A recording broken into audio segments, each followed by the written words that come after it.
I was a Navy SEAL who came to the Oregon coast to disappear, not to be found, not to be saved, just to fade into the gray mist that rolled off the Pacific every morning like God's own eraser.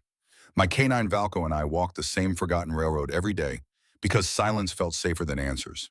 The kind of silence that doesn't ask questions. The kind that doesn't demand you be anything more than what you've become. Then one October morning, Valco stopped. There was no warning, no sound. Just his body going rigid, muscles coiling beneath that black and tan coat like steel cables pulled taut. And there it was, an abandoned diesel locomotive that should not have been there. Shouldn't have existed on any map, in any memory, under any sky. I wanted to walk away. God knows I'd gotten good at walking away. But Valco chose to stay, as if he knew something I didn't, as if he'd been waiting his whole life for this moment. What we uncovered in those woods would test my faith, my fear, and whether a man who failed once deserves the chance to stand twice. Before we begin, tell me where you're listening from, and don't forget to like and subscribe to K9 Navy SEAL Stories. The forest in coastal Oregon had a way of pretending the world made sense. In early autumn, when the Douglas fir stood dark against pale morning skies, when fog moved through the trees like something with intention, the woods looked almost kind, forgiving even. Light came in shafts through the canopy, illuminating dust that hung in the air like suspended questions. The smell was clean, pine resin, damp earth. The Pacific somewhere beyond the ridge, salted and cold. If you didn't know better, you might think nothing bad had ever happened here. Caleb Mercer knew better. At 43, Cal had learned that quiet places weren't peaceful. They were just better at hiding their scars. He moved through the forest with the practiced economy of someone who had spent years scanning for threats. Long strides, shoulders squared, eyes always drifting to the periphery, cataloging movement shadow, the spaces where danger liked to wait. He was tall, just over 6 feet. Broad across the shoulders, his body still hard with the muscle memory of a decade in the teams. The field jacket he wore, olive green and worn thin at the elbows, hung open over a red and dark blue flannel shirt. Brown leather boots, scarred and softened by miles, carried him over roots and fallen needles without sound. Cal didn't dress to be noticed. He dressed to be ready, for what he couldn't say anymore. But the habit remained. A short beard shadowed his angular jaw. More habit than style. Faint silver had crept into the hair at his temples, and his eyes, gray-blue and perpetually alert, rarely stayed still. They carried the look of a man who had once been responsible for keeping others alive, and who had failed at least once. Beside him walked Valco.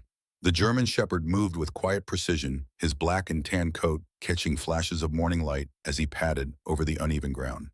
At 7 years old, Valco was still in his prime. Muscle lean and balanced, posture straight, head held high, ears shifting constantly, tracking sounds Cal barely registered.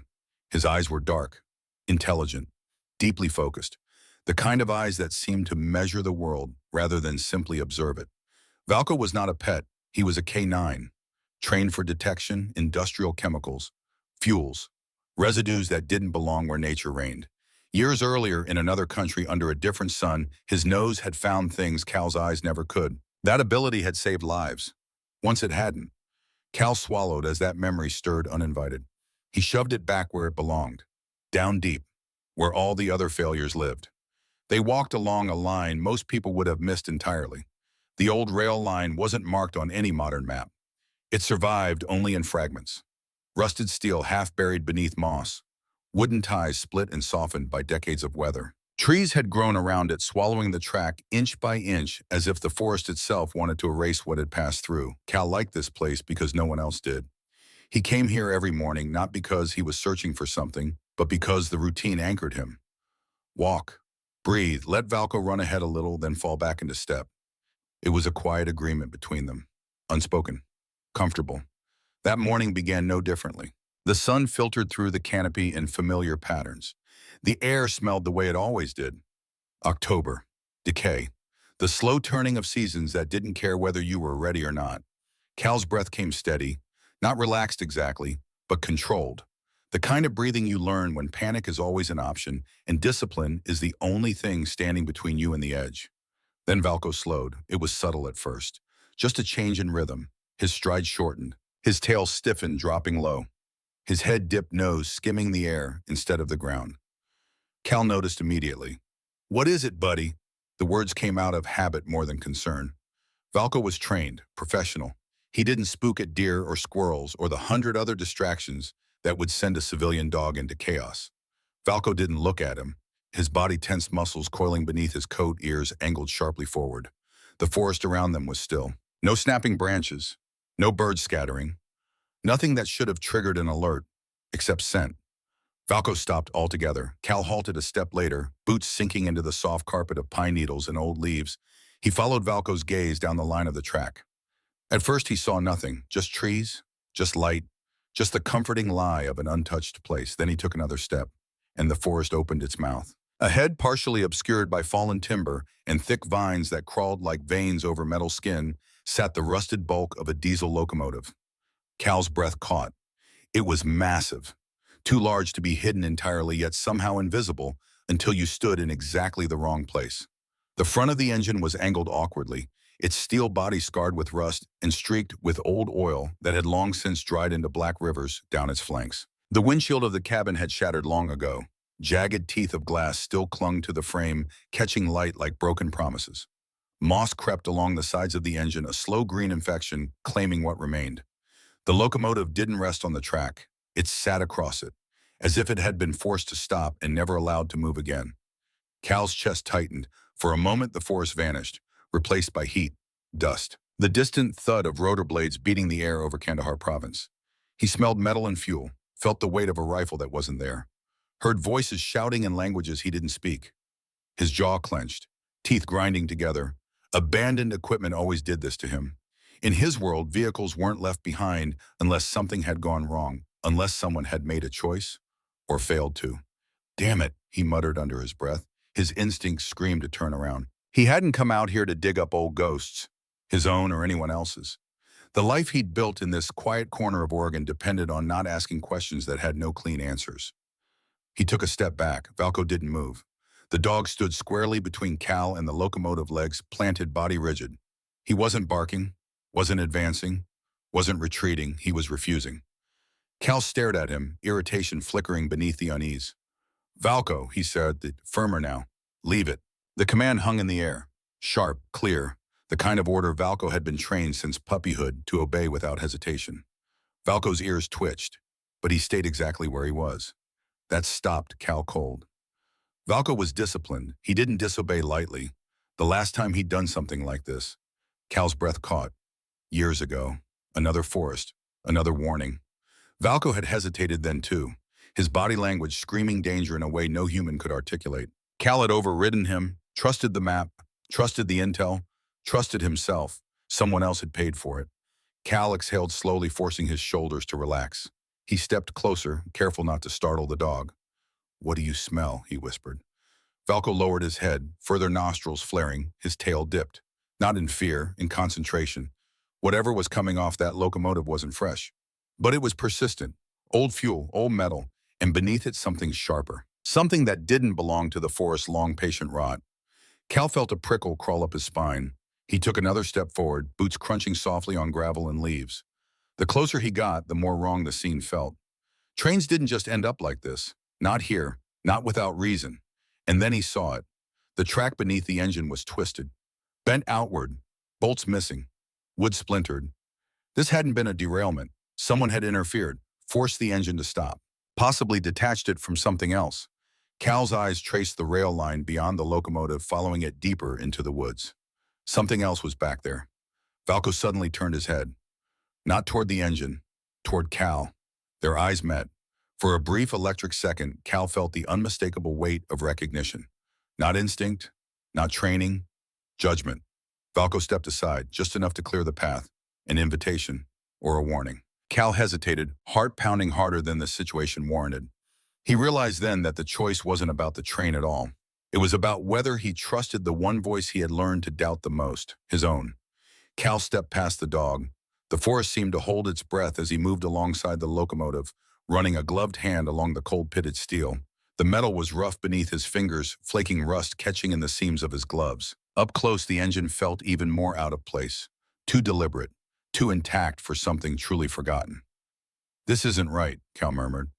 Valco followed closely now, shoulder brushing Cal's leg, his presence steady, grounding. Together they moved beyond the engine, following the faint continuation of the rail line. And then Cal saw it. Something dark and rectangular lay ahead, partially sunken into a shallow dip in the land. Unlike the locomotive, this shape wasn't immediately recognizable. It was smaller, lower, almost hidden beneath creeping vines and fallen branches. A rail car. Cal stopped again. The car sat slightly off the track, angled as if it had been dragged sideways and abandoned in haste. Nature had worked hard to claim it. Ivy wrapped around its sides. Moss clung to the seams, but the steel frame was unmistakable. Cal felt the unease deepen into something heavier. This wasn't a forgotten accident. This was a decision. He glanced back at the locomotive, then at the rail car. The distance between them suddenly meaningful. Someone had separated them deliberately, to break the line, to make sure no one could follow the story backward. Cal's pulse hammered in his ears. He looked down at Valko. The dog stood alert, gaze fixed on the rail car now, every line of his body communicating the same silent truth. Whatever had happened here hadn't ended. It had only been buried. Cal straightened slowly. The forest around him no longer felt peaceful, no longer kind. He knew with a clarity that settled like cold iron in his gut that turning away now wouldn't bring him the quiet he wanted. It would only cost him something later. "All right," he said quietly, to Valko and to himself. "I see it." The wind shifted, rustling the leaves overhead, and for the first time that morning, the forest no longer felt like it was pretending. It felt like it was waiting. The rail car did not belong there. Cal knew that before he reached it, before he put a hand on its cold steel side, before Valko's posture changed in that quiet, unmistakable way that meant this matters. The car sat several yards off the main line, angled unnaturally, its wheels half sunk into soil and leaves. Rust had eaten at its edges, and thick vines crawled up its flanks as if the forest were trying to pull it under one slow year at a time. But nature had not done this. A rail car could not simply wander away from its track. Cal walked a slow circle around it, boots crunching softly over gravel and old wood. His eyes followed the rails where they bent, where bolts were missing, where the steel looked work not broken. Someone had applied force here, deliberate, patient force. "Dragged," he muttered. Valko stood close, head low, nose active. The dog moved along the base of the car, inhaling deeply, then paused near the rear coupling. His tail stiffened. He gave a short, sharp huff. Not a bark, not a growl, a signal. Cal felt the familiar tightening in his chest, the same sensation he'd learned to respect too late in another life. He reached for the sliding door. It resisted at first, rusted along its track, then gave way with a low metallic groan that echoed through the trees. The sound felt too loud in the quiet forest, as if it might summon someone who didn't want to be found. Inside, the air was stale and dry, carrying the smell of old metal dust and something faintly human. Clothing, sweat, time, sunlight spilled through gaps in the roof, illuminating the interior in narrow beams. The car was mostly empty. No crates, no cargo, no obvious reason for it to have been here at all, except for the things left behind. Near one wall sat a faded backpack slumped in on itself like it had been waiting a long time. It was canvas, dark green, the straps frayed, not military, civilian, practical. Cal crouched and opened it carefully. Inside were the small, intimate artifacts of a person's life on the move. A notebook with water-warped pages, a nearly empty bottle of painkillers, a compact flashlight, and a change of clothes folded with care. He paused when he reached the bottom and felt something solid, a metal tag. He turned it over in his palm. It was rectangular, simple, the kind issued by institutions that preferred function over beauty. A name was stamped into it, the letters worn but still legible. Evelyn Hart. Cal frowned. It wasn't a military tag, no blood type, no serial number, just a name. "Who were you?" he whispered. Near the backpack lay a wristwatch, analog, scratched glass. The hands were frozen in place, 2:47. Cal stared at it longer than necessary. Timepieces that stopped always unsettled him. They suggested interruption, a moment that never completed itself. Valko shifted behind him. The dog had stepped fully inside the railcar, now paused quiet on the wooden floor. He moved slowly, methodically, sniffing along the seams where the boards met the walls. His nose lingered near one spot, then another before his attention snapped toward the open door. Without warning, Valko turned and jumped down from the car. "Hey!" Cal started to rise. Valko didn't stop. The dog trotted several yards away, then began circling a patch of ground just beyond the railcar's shadow. Leaves scattered beneath his paws. His movements became sharper, more focused. He dug once, twice, then harder. Cal froze. No, he said under his breath. He followed, heart pounding, and grabbed Valco gently by the collar. The dog resisted, not aggressively but insistently, muscles tight beneath Cal's hand. His breathing was faster now, eyes fixed on the disturbed earth. Not now, Cal said quietly, more to himself than the dog. We're not doing this. Valco let out a low whine, frustrated, confused. His body language screamed unfinished business. Cal swallowed and forced himself to look away from the churned soil.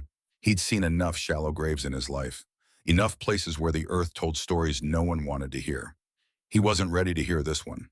Cal returned to the rail car, his movements brisk, almost defensive. He gathered the backpack, the watch, the metal tag. Evidence or just belongings? He wasn't sure yet. Valco followed, reluctantly casting one last glance over his shoulder at the disturbed ground before rejoining Cal's side. Later, Cal promised, though he didn't know to whom. They left the forest as the afternoon light began to shift, shadows lengthening across the trees. The railcar disappeared behind them, swallowed again by vines and silence. Cal drove straight to the county sheriff's office. The building sat on the edge of Pine Valley, a small coastal town that had seen better decades.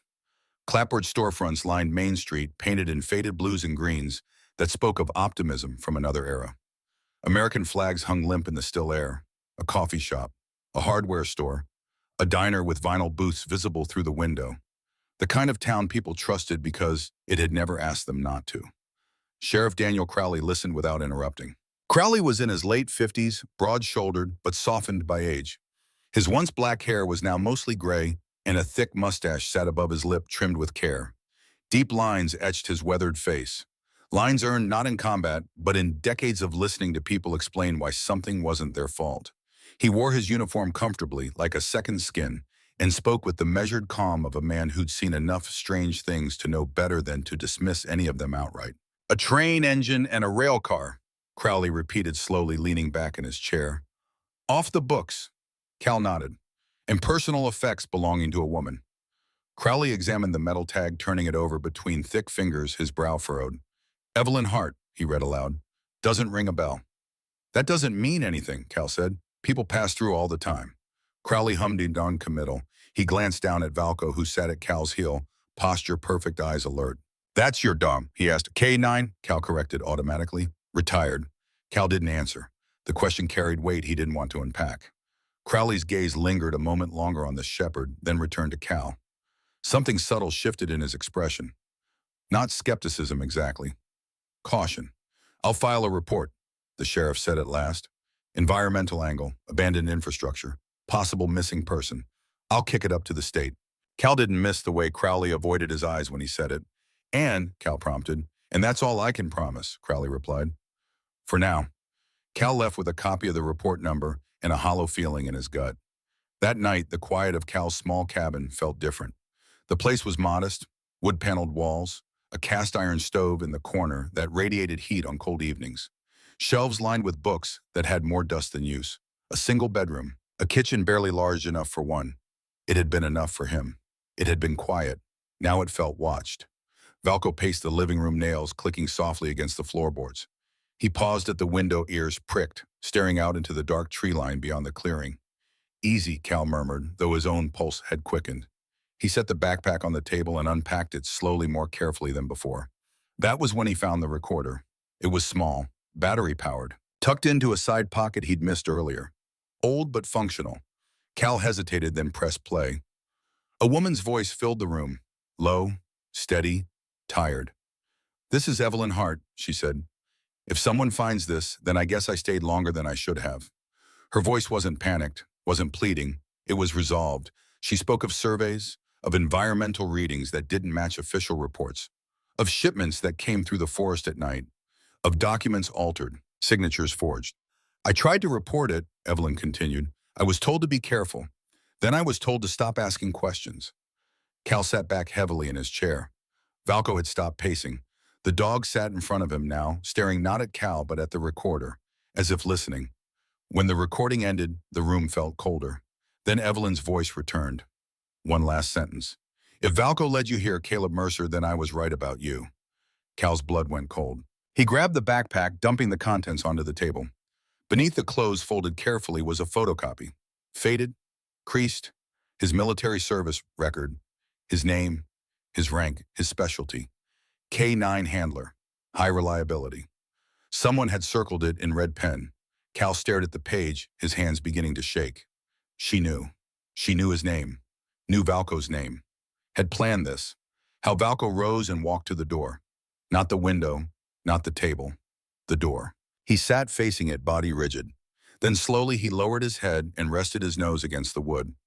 Cal felt a chill crawl up his spine. Someone or something had been here before. Cal slept poorly.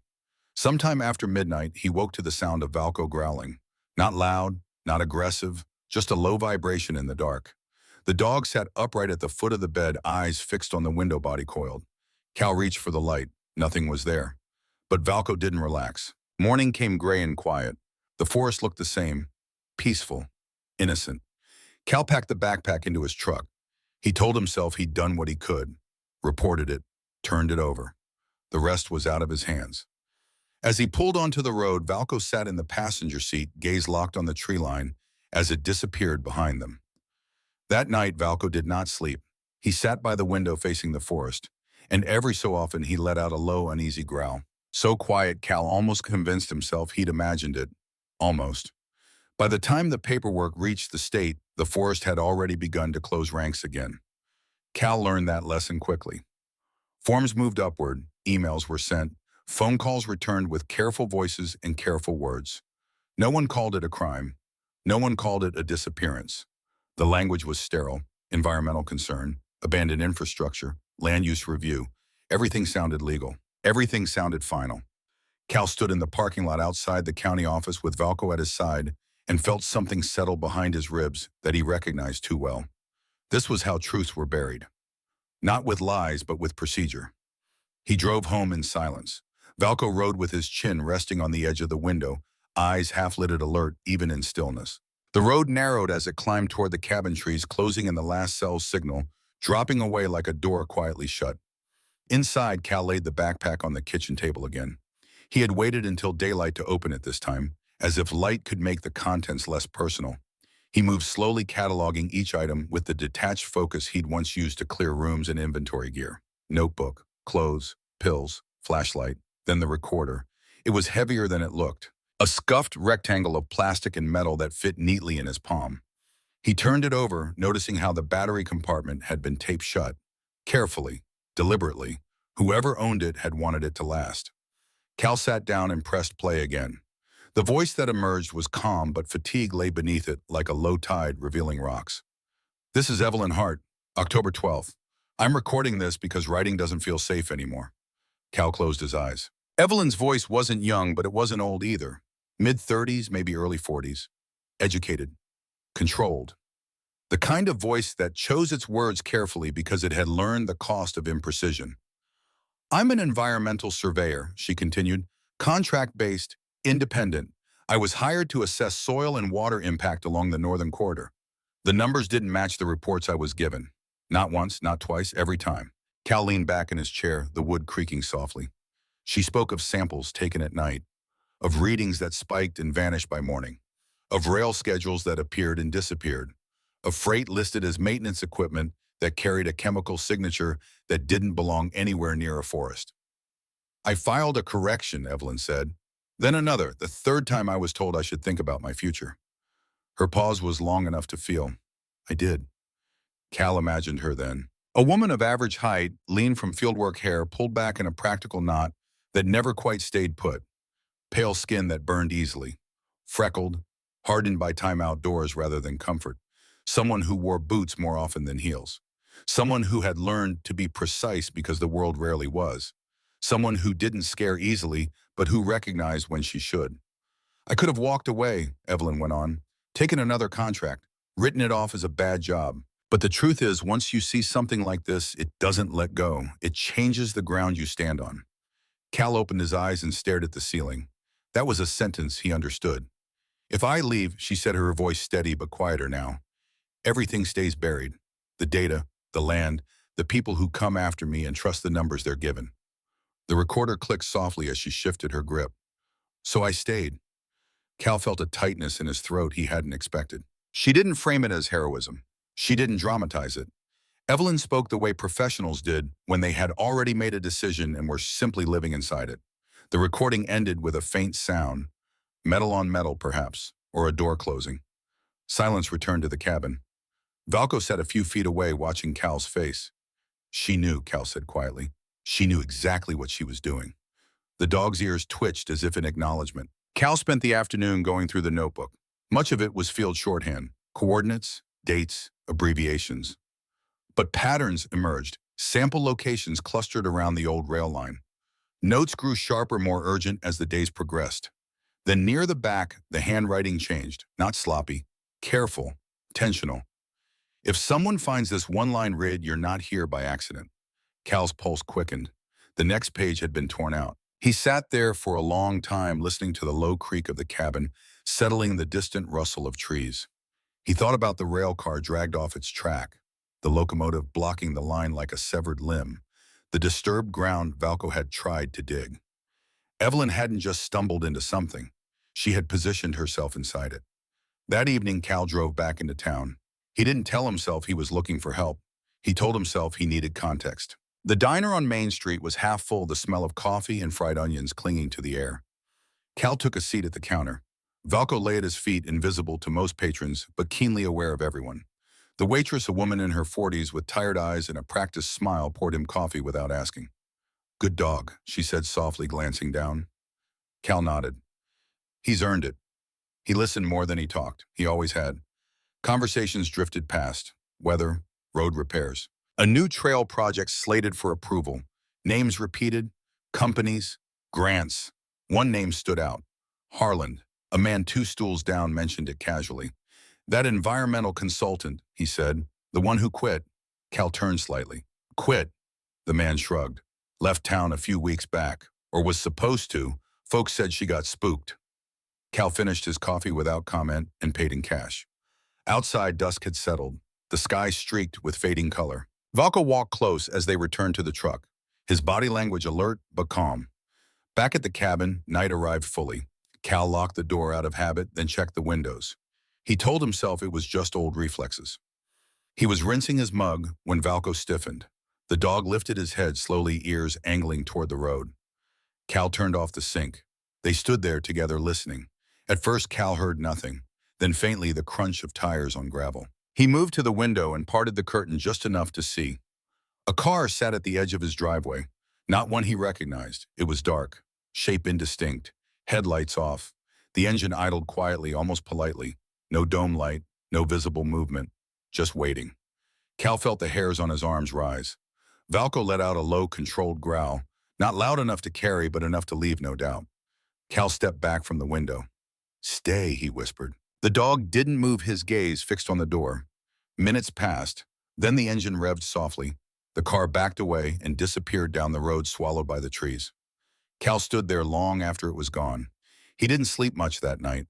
Morning light softened the edges of the town, turning clapboard houses and brick storefronts into something almost gentle. From a distance, the place looked like safety. Trim lawns, painted shutters, flags stirring lazily in the breeze. The kind of town people trusted because it had never asked them not to. Cal parked near the small municipal building and cut the engine. Valco remained still in the passenger seat, posture alert, eyes following a pair of joggers as they passed. The dog's calm was measured, professional, present without being intrusive. "This is where paper hides things," Cal said quietly, opening the door. They walked 2 blocks to the public library. The building was old but cared for, its stone steps worn smooth by generations of use. Inside, the air smelled of dust and polish. Light filtered through tall windows, catching motes that drifted like quiet witnesses. Mara Wexler looked up from behind the circulation desk when they entered. She was in her early 40s, tall and slender, with dark auburn hair pulled back into a low practical ponytail. Her skin was pale, almost translucent under the fluorescent lights, and faint lines bracketed her mouth. Marks of someone who smiled often but worried more. Thin-frame glasses perched on her nose, and she wore a gray cardigan over a faded blouse, sleeves pushed up as if she was always in the middle of something. Her eyes sharpened when she saw Cal. "Mr. Mercer," she said, "you don't usually come in." "I don't usually need archives," Cal replied. Her gaze flicked briefly to Valco, then back to Cal. "Dogs are not allowed." "He's trained," Cal said, "and he stays." Mara hesitated, then nodded. "All right, what are you looking for?" "Environmental reports," Cal said. Filed in the last 2 years, under the northern corridor. Something moved behind her eyes, not surprise, recognition. She glanced around the room, habitual, cautious, then gestured for Cal to follow. They walked past rows of shelves to a back room where file cabinets lined the walls. The door shut softly behind them. Mara exhaled. "You're asking about Evelyn Hart." Cal didn't answer. He didn't have to. "She was thorough," Mara said, unlocking a drawer. "Too thorough for a contractor." She pulled out a folder and laid it on the table. Inside were forms, signatures, stamps. The language was dense and polite, the kind that hid decisions behind commas. "Evelyn submitted 3 reports," Mara continued. "The first raised concerns. The second outlined inconsistencies. The third," she hesitated. "The third never officially existed." Cal leaned closer. "But it's here." Mara nodded. "Because I keep copies." She flipped to a page where margins were marked in red. Entire paragraphs had been crossed out and replaced with sanitized summaries. "Adjusted," Cal said flatly. Mara swallowed. "That's the word they used." "Who's they?" She didn't answer immediately. Her fingers tightened on the edge of the table. "The Trail Project," she said instead. "The funding behind it isn't local. Grants, development money, the kind that arrives with expectations." Expectations like silence. Mara met his gaze. Like stability.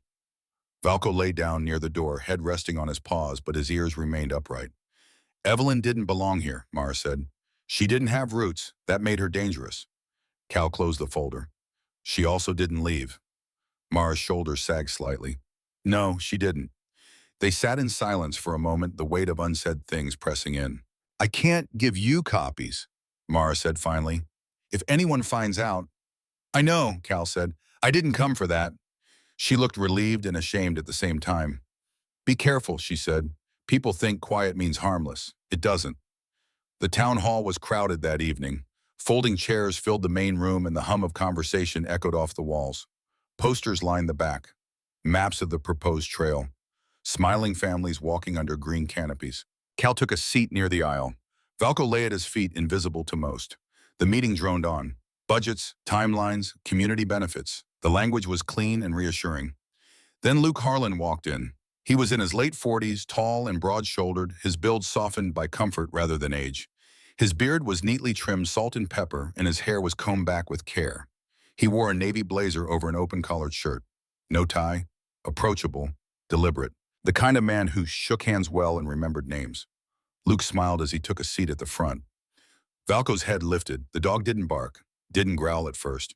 His body tensed, spine stiffening, breath slowing. Cal felt it immediately. Luke spoke when called upon, his voice warm and steady. "This project brings opportunity," he said. "Jeeves, access, growth." His words were measured, reasonable. Valko rose. A low growl vibrated through his chest. Not loud enough to disrupt the meeting, but unmistakable. Cal's pulse spiked. Valko stepped forward and positioned himself squarely in front of Cal, blocking him from view. The room stilled. Luke's eyes flicked toward them.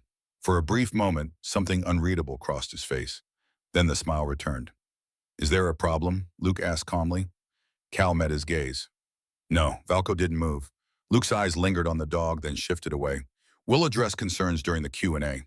The meeting resumed, but the air had changed. Cal couldn't shake the certainty settling in his bones. Luke hadn't been afraid. He'd been assessing. As the crowd broke apart, Valko suddenly pulled against his leash, hard.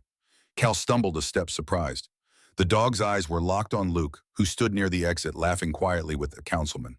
Valko's posture was rigid, his focus absolute. Luke glanced over again.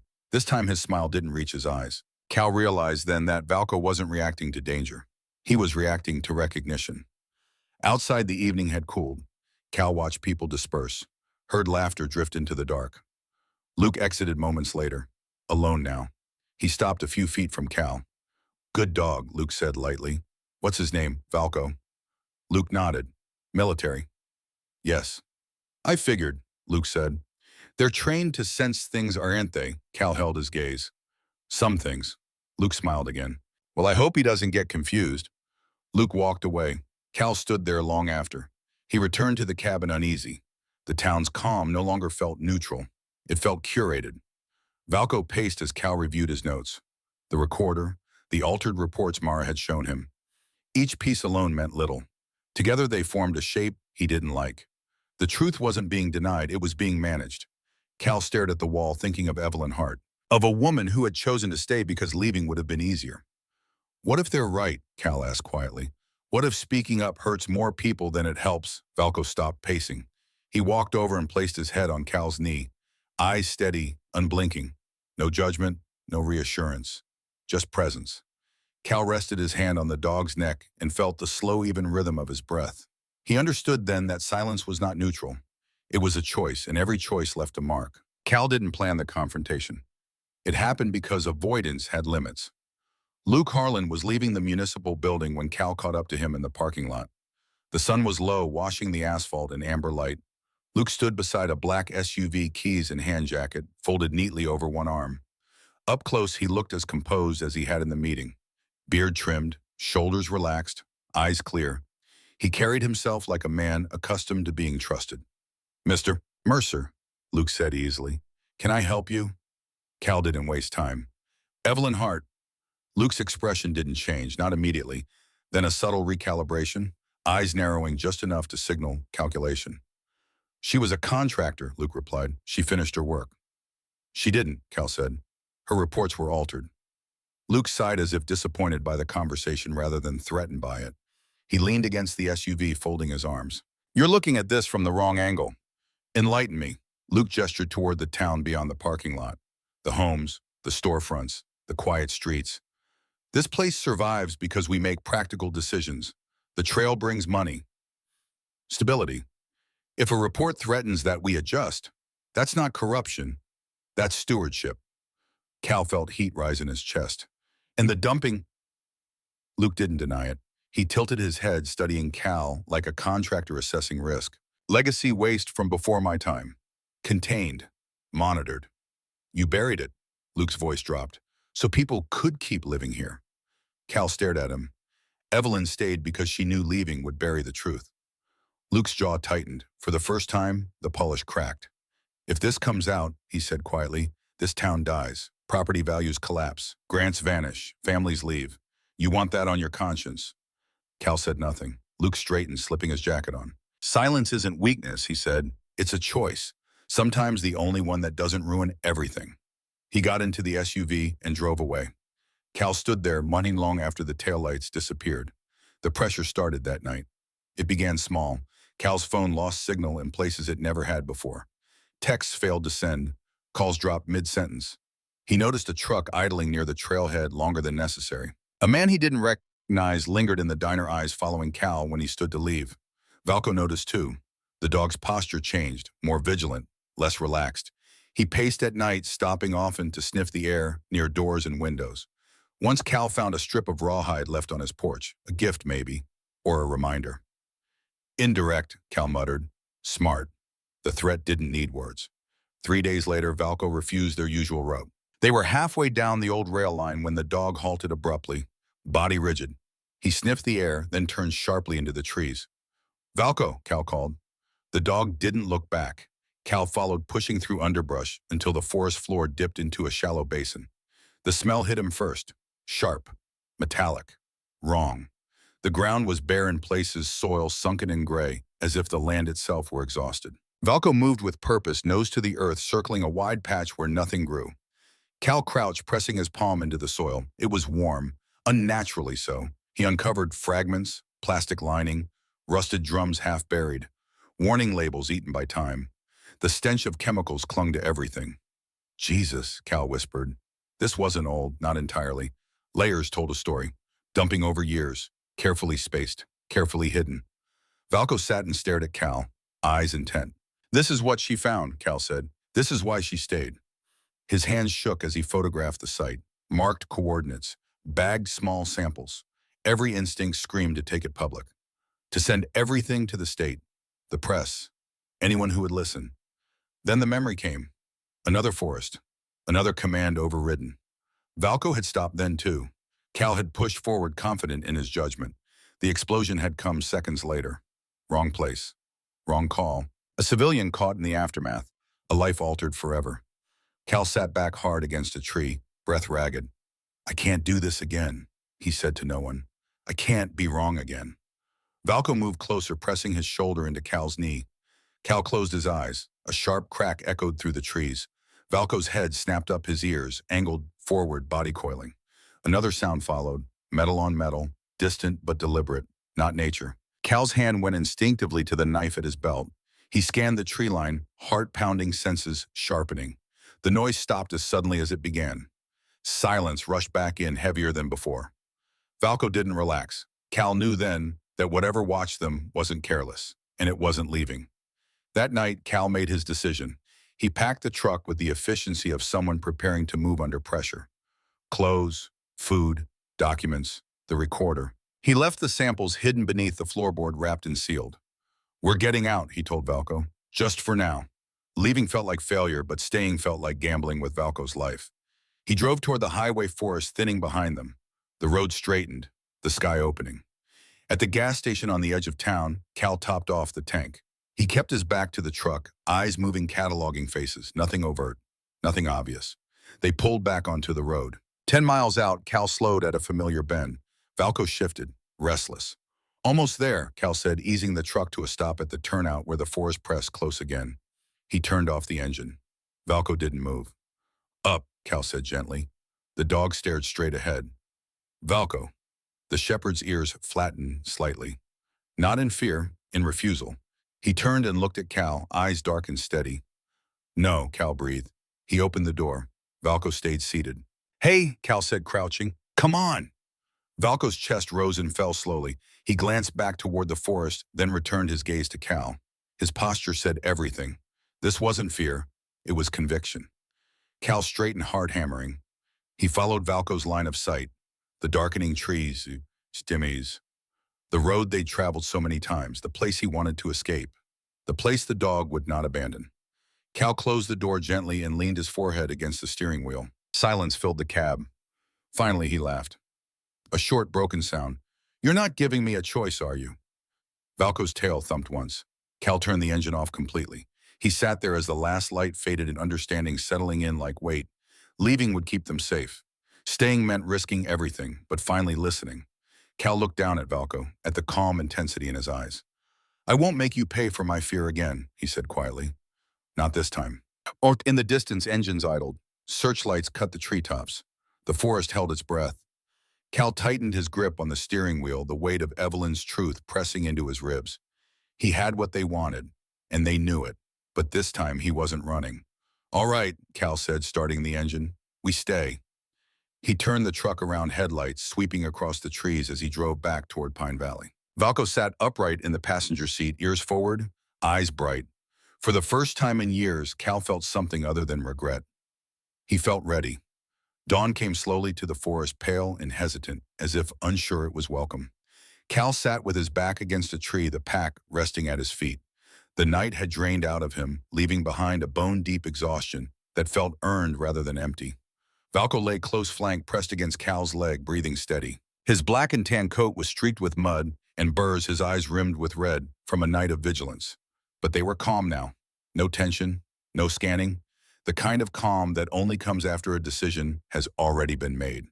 Cal reached down and ran his hand along Valco's neck, feeling the familiar strength there. The dog leaned into the touch without looking up. "I chose you," Cal said softly. Saying it out loud felt like closing a circle. Not a declaration, a fact. They waited until the forest woke, birds testing the air, wind stirring the canopy. Then they moved. Cal took a long, indirect route back to the truck, avoiding open ground. Every step was deliberate. The pack stayed strapped tight to his shoulders, heavier now than when he'd found it. Not because of its contents, but because of what it meant. By noon, Cal was on the highway heading south, leaving Pine Valley behind in his rearview mirror. He didn't feel chased anymore. The urgency had shifted. Whatever they'd planned for him in the woods had failed. Now the rules were different. Cal didn't go to the press. He didn't go back to the town. He went to the state. The Department of Environmental Protection building was all glass and concrete. Anonymous. Impersonal. Cal liked that. No faces to persuade. No favors to ask. Just process. A woman met him in a small interview room. Her name was Rachel Kincaid. She was in her mid-30s, medium height, with straight blonde hair cut just below her jaw. Her posture was upright but not rigid, and her eyes, sharp and dark, missed nothing. She wore a navy blazer over a plain white blouse. No jewelry except a simple watch. Practical. Controlled. The kind of person who took her job seriously because she understood the cost of not doing so. Valco lay at Cal's feet unmoving. Rachel flipped through the documents slowly, her expression tightening with each page. She didn't interrupt, didn't comment. When she reached the photograph, she paused. "These coordinates," she said carefully. "Are you certain?" "Yes." "And the source?" Cal hesitated, then answered. "A field scientist who was ignored." Rachel closed the folder. "We'll need to verify," she said. "I can have a team there in 48 hours." 48 hours is too long. Rachel's eyes sharpened. "Why that, Seema?" Cal leaned forward slightly. "Because the people who buried this have had weeks to plan. They know someone's asking questions. If you give them 2 days, there won't be anything left to find." Rachel studied him for a long moment. Then she picked up her phone. "I'll have someone there by morning." Cal stood. "I'm going back." "Mr. Mercer, that's not advisable. If what you're saying is true, then someone needs to make sure they don't destroy the evidence before you arrive." Ooh, Rachel started to object, then stopped. She looked at Valco, then back at Cal. "Be careful," she said finally. Cal drove back toward Pine Valley as the afternoon sun began its descent. Valco sat alert in the passenger seat, ears forward, body tense with purpose. They didn't go to the cabin. Cal drove straight to the contaminated site, parking a half-mile away and approaching on foot through dense forest. The smell hit him before he saw anything. Gasoline, fresh and strong. Cal's pulse spiked. He moved faster, Valco keeping pace beside him. They emerged at the edge of the basin and Cal's breath caught. 3 men in work clothes were pouring accelerant over the exposed drums. A fourth stood watching, arms crossed. Luke Harland. Cal stepped back into cover, pulling Valco with him. His mind raced. They were going to burn it, destroy the evidence, make it look like a forest fire, natural and tragic. He pulled out his phone. No signal, too deep in the valley. Cal looked at Valco. The dog's eyes were fixed on the men below, body coiled, waiting for a command. "Not yet," Cal whispered. He needed to get closer. Needed photos. Needed something Rachel's team could use, even if the site was destroyed. Cal moved carefully along the ridge, finding an angle with clear line of sight. He raised his phone, switched to camera, and started recording. Luke's voice carried up the slope. "Make it thorough. I want nothing recognizable left." One of the men hesitated. "You sure about this, boss? Fire this size, it could spread." "That's the point," Luke said. "Natural disaster. Tragic, but unavoidable. By the time it's out, there won't be anything to test." Cal's hands shook as he filmed. He had it. Confession. Intent. Everything. Then a branch snapped under his boot. The sound echoed across the basin like a gunshot. All 4 men looked up. Luke's eyes locked onto Cal's position. For a frozen second, no one moved. Then Luke smiled, cold and final. "Light it," he said. The man with the jerry can didn't hesitate. He struck a match and dropped it. The accelerant caught with a sound like the world tearing in half. Flames erupted across the basin, climbing the drums, racing along the chemical-soaked ground. Black smoke billowed upward, thick and toxic. Cal stumbled backward, eyes burning. Valco pressed against his leg, guiding him away from the edge.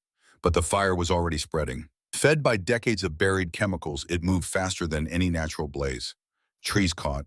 Underbrush exploded. The forest became an inferno. Cal ran. Behind him, he heard engines starting. Luke and his men fleeing, leaving Cal and Valco to burn with their secret. The smoke thickened. Cal's lungs burned with each breath. He pulled his shirt over his mouth and nose, but it barely helped. Valco stayed close, his body a constant presence in the choking gray. Cal's sense of direction wavered. The smoke was too thick, the heat too intense. He couldn't see the sun, couldn't find landmarks. Then Valco pulled hard on the leash, dragging Cal left. Cal followed blindly, trusting the dog's senses when his own failed. They broke through a wall of smoke, and Cal saw it. The creek. Water. He stumbled down the bank and into the shallow stream, gasping. The cool water was a shock against his overheated skin. Valco waded in beside him, lowering his head to drink. Cal looked back. The forest behind them was a wall of flame advancing steadily. They'd bought themselves minutes. Maybe. "We have to keep moving," Cal said. Valco's ears swiveled, not toward the fire, towards something else. A sound, faint but distinct. A voice, young, terrified. "Help, somebody help." Cal's blood went cold. "No," he whispered. "Not now." But Valco was already moving, splashing downstream toward the voice. Cal followed his exhausted body, finding reserves he didn't know he had. They rounded a bend and saw him. A boy, maybe 9 or 10, trapped on a small island of rocks as the creek swelled with from the fire. His face was streaked with soot and tears. Cal recognized him instantly. Emmett Whitfield, the boy from town, the one who'd gotten lost before. "Mr. Mercer," Emmett screamed. "The fire I can't get across." The water wasn't deep, but it was moving fast. And behind Emmett, the forest was burning. Cal waded in without thinking. The current pulled at his legs, trying to sweep him downstream. He fought it step by step until he reached the rocks. "I'm sorry," Emmett sobbed. "I wanted to see the train. I heard you found it, and I wanted to." "It's okay," Cal said. "We're leaving. Now." He lifted the boy and turned back toward the bank. That's when the tree fell. It came down like divine judgment. A massive Douglas fir, its trunk weakened by fire, toppling directly toward them. Cal had 1 second to react. He threw Emmett toward the bank with all his strength. The boy hit the shallow water and rolled to safety. Then the tree struck. Cal felt the impact in his chest, a crushing weight that drove him underwater. His head cracked against stone. The world went white, then red, then dark. The last thing he felt was water rushing over him, and then nothing. Somewhere in the darkness, Cal heard barking. Insistent, desperate, a sound Valco had never made before. Cal tried to move and pain exploded through his ribs. He couldn't breathe, couldn't see. Strong jaws clamped onto his jacket collar. Pulled. The pressure on his chest intensified for a moment, then suddenly released. Cal gasped, water pouring from his mouth and nose. He was moving, being dragged. Valco's teeth were locked in his collar, hauling him inch by inch toward the bank. Cal tried to help, kicking weakly with his legs. His left arm wouldn't respond. His vision swam. Valco pulled harder. Then Cal felt hands, human hands, grabbing his arms, lifting. "I got him," a woman's voice. "Pull, Cal." Cal was hauled onto solid ground. He rolled onto his side, coughing violently, each spasm sending agony through his chest. When his vision finally cleared, he saw her. A woman knelt beside him, late 30s, lean and weathered, hair pulled back in a ponytail that had mostly fallen loose, pale skin streaked with soot, eyes sharp and intelligent behind the dirt. "Evelyn Hart." Cal tried to speak, but only managed a wheeze. "Don't talk," Evelyn said. "Broken ribs, probably. Maybe worse." She turned to Emmett, who stood shaking nearby. "Can you run?" The boy nodded. "Then run. Follow the creek downstream. A quarter-mile, there's a fire road. Flag down anyone you see. Tell them we need medical. Go." Emmett ran. Evelyn looked back at Cal. "I know you have questions," she said, "but we need to move. Can you stand?" Cal shook his head. Even breathing was agony. Evelyn glanced at the approaching fire, then at Valco. The dog sat next to Cal, sides heaving, water dripping from his coat. That's when Cal saw it. Valco's right hind leg. The angle was wrong, bent where it shouldn't bend. The dog was injured, badly. "Valco," Cal managed to choke out. "He saved you," Evelyn said. "Pulled you out from under that tree. I couldn't have moved it alone." Cal reached for the dog. Valco leaned into his hand, and for the first time in 7 years, Cal heard him whimper. Low, pained, but controlled. Even broken, the dog maintained discipline. Cal felt something crack inside his chest that had nothing to do with ribs. "I'm sorry," he whispered. "I'm so sorry." Evelyn stood and assessed the situation with the practiced efficiency of someone used to working alone. "The fire will be here in 5 minutes," she said. "There's a cave, not far. It goes deep enough that the fire should pass over, but we have to move now." She looked at Cal. "Can you crawl?" Every instinct screamed no. His body was broken. His dog was broken. They should wait for rescue. But Cal had spent 10 years in the teams. He knew what waiting meant when the enemy was closing in. "Yes," he said. Evelyn helped him to his hands and knees. The pain was blinding, but he moved, inch by inch. Valco limped beside him, using only 3 legs, refusing to be left behind. Evelyn led them along the creek bank, then up a rocky slope. The cave mouth appeared barely large enough for a person. They crawled inside just as the roar of the fire reached a crescendo. Heat washed over them. The air itself seemed to ignite. Cal collapsed on the cave floor, Valco curled against his side. Evelyn positioned herself at the entrance, monitoring the inferno outside. Minutes passed, or hours. Cal couldn't tell.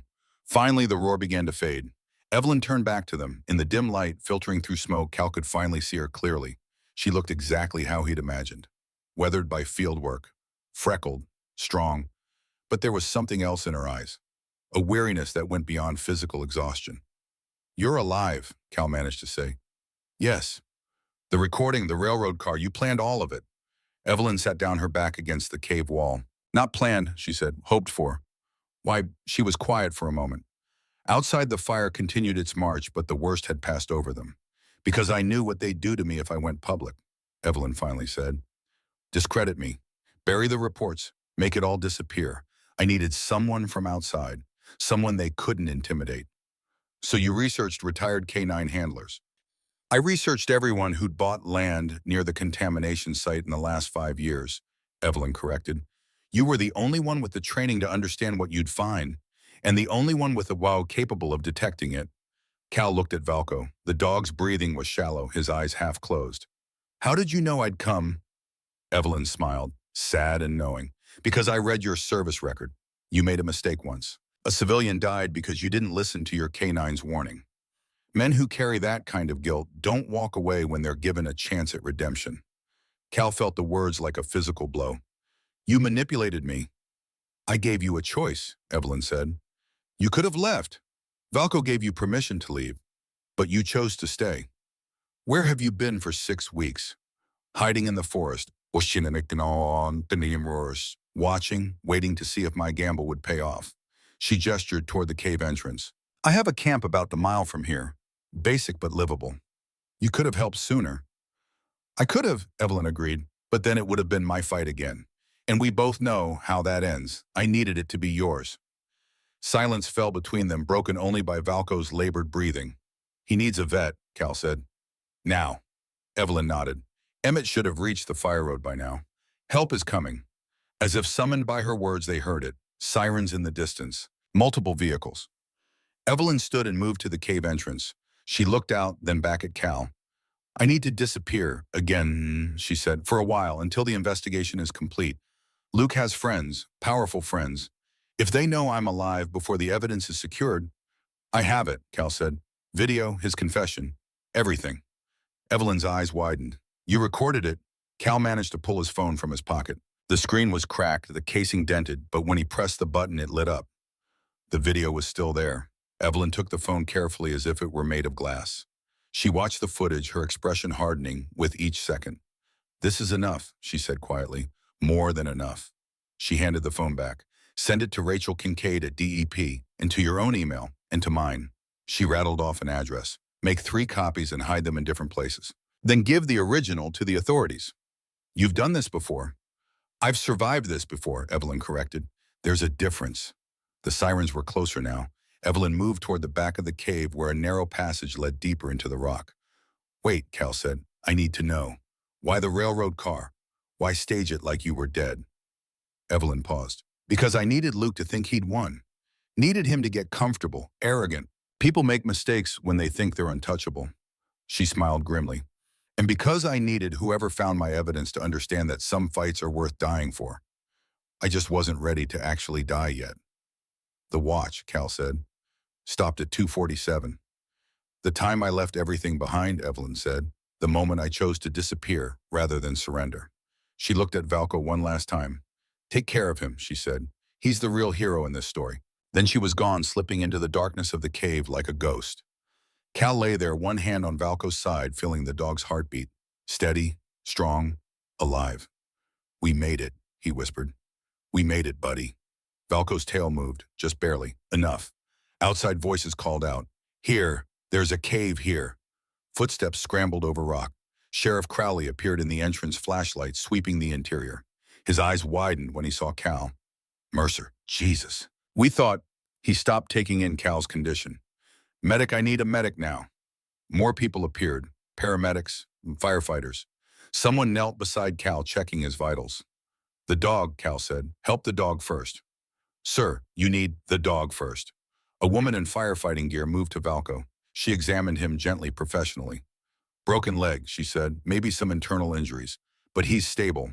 We'll get him to the animal hospital in Portland. Only then did Cal let them work on him. They stabilized his ribs with a brace, started an IV, loaded him onto a stretcher. As they carried him out of the cave, Cal saw the forest, blackened, smoking, destroyed, but not dead. Already in some places, green shoots were visible beneath the ash. The forest would recover. It always did. They loaded Cal into an ambulance. A separate vehicle took Valko, the woman firefighter riding with him. As they pulled away, Cal saw Emmett standing with his parents. The boy's mother held him tight, tears streaming. The father saluted as the ambulance passed.